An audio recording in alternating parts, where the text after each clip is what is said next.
Bom pessoal, nesse vídeo eu vou falar sobre elementos finitos, sobre as principais etapas, vamos começar a entender realmente qual é o passo a passo que se deve fazer para conseguir resolver uma análise de elementos finitos. Bom, nos vídeos passados a gente já viu que a ideia geral da simulação de elementos finitos é resolver um problema de engenharia onde eu tenho inputs que eu coloco no meu software, que seria o black box, e onde eu tenho as respostas baseado nessas considerações que eu coloquei no software. E agora aqui a gente vai começar a falar basicamente das etapas mesmo, o que eu devo fazer passo a passo para conseguir resolver uma análise de elementos finitos. E aqui eu já parto da premissa que você tem uma geometria 3D de um software CAD. Esse software CAD, ele pode ser o SolidWorks, pode ser o Inventor, pode ser o Pro Engineering.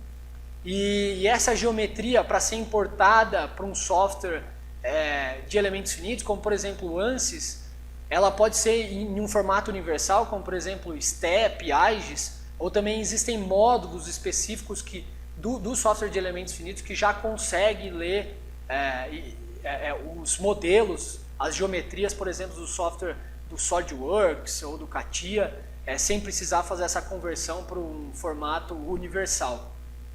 Então, tendo essa geometria, a primeira etapa que a gente tem que considerar é a simplificação da geometria.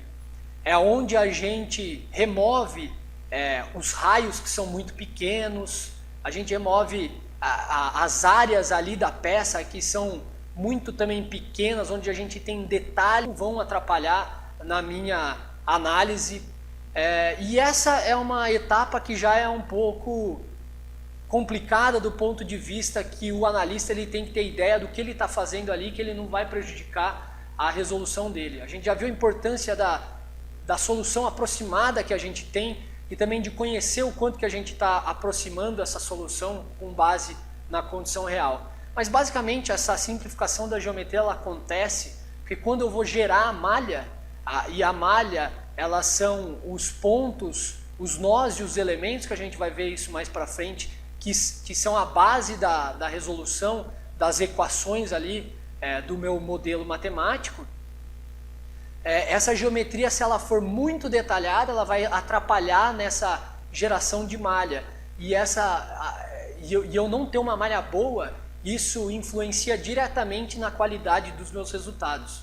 Então eu tenho que realmente ter uma geometria que ela seja condizente e apropriada para a minha geração de malha para que eu tenha um resultado bom.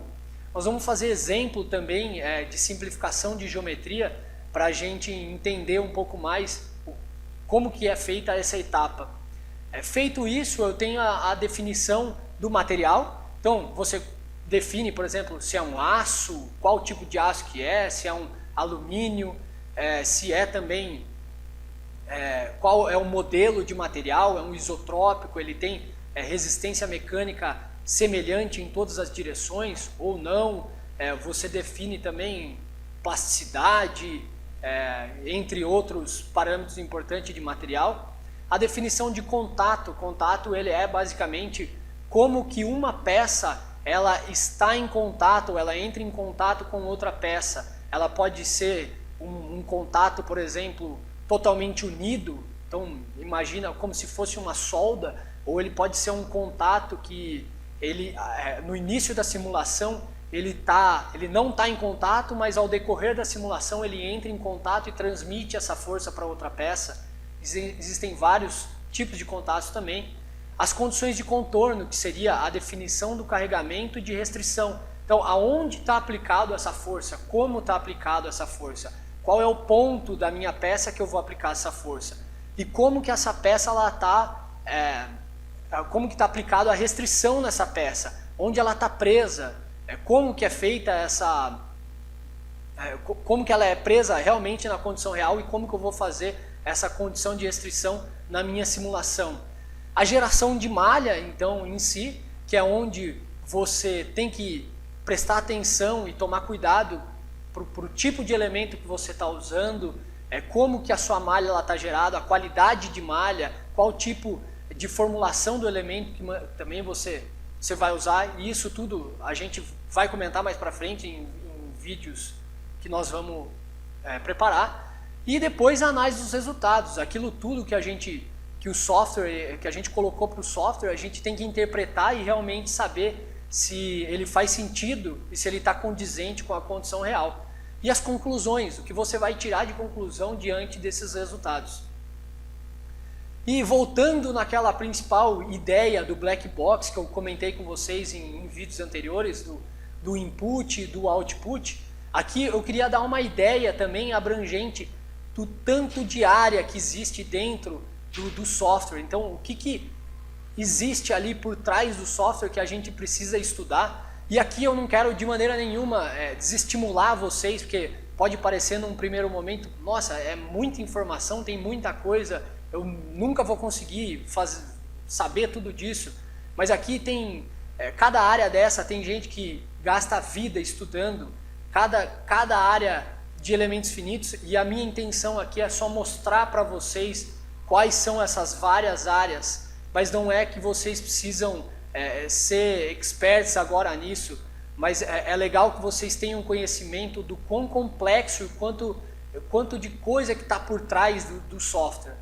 Então, a primeira base que a gente tem que ter para fazer a análise de elementos finitos é a mecânica dos sólidos, você ter conhecimento do que é tensão, quais são os tipos de tensões que você está analisando, uma tensão, por exemplo, no estado plano, uma tensão equivalente, o que é uma tensão de von Mises, o que é uma tensão de Tresca, em que tipo de material que você utiliza essa tensão, o que é deformação, quando é importante você usar, e o deslocamento, qual que é o parâmetro de aceitação, ou como que eu devo comparar, analisar os resultados de deslocamento. As malhas, quais são os tipos de malhas, qual é a formulação dessa malha, a gente vai ver que tem formulação quadrática, onde o elemento ele pode se deformar mais, quais são os recursos envolvidos nessa geração de malha, que eu tenho, como por exemplo, refinamento de malha, quais as outras ferramentas que eu tenho para refinamento, aonde é melhor usar um tipo de malha ou outro tipo de malha.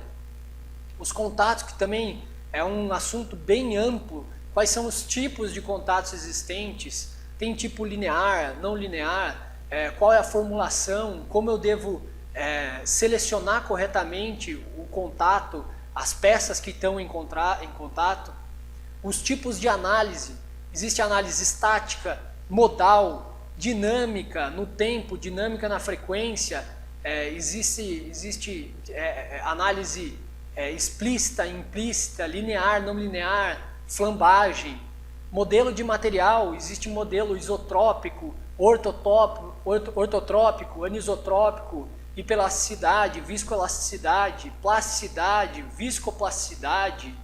Bom, existem N modelos de material. Fadiga é um assunto muito importante que a gente já abordou em algumas aulas aqui. Método SN, método EN, mecânica da fratura. É uma área que realmente tem muito trabalho, tem muita falha, é muito importante ter conhecimento de fadiga.